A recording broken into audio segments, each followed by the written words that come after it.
Bakit nga ba kailangan ng police request or blotter kahit pa anak mo yung na-rape at kailangan ng result ng medical legal? So, baka po may nakabasa na po sa inyo nito. Post po ito ni Mami Ina ba yun? Or Yana. Dumaan lang po siya sa wall, buti na screenshot ko. And then, credits to the owner po. It's about po sa child rape nung lolo niya.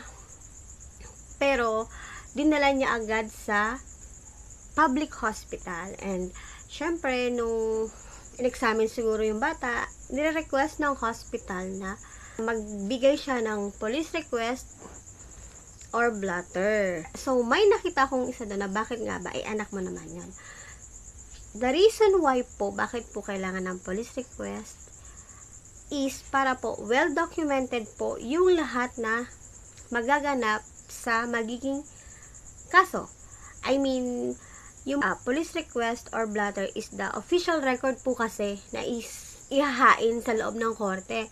Hindi naman po kasi pwedeng nakakuha ka lang ng ebidensya,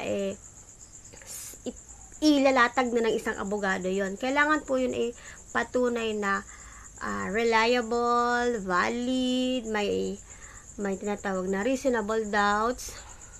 Ganon. Kumbaga po kailangan i-certified true copy yon.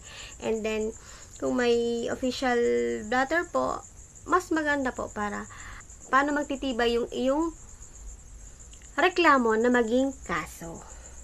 So, sana po naliwanagan po kayo and follow for more. Thank you!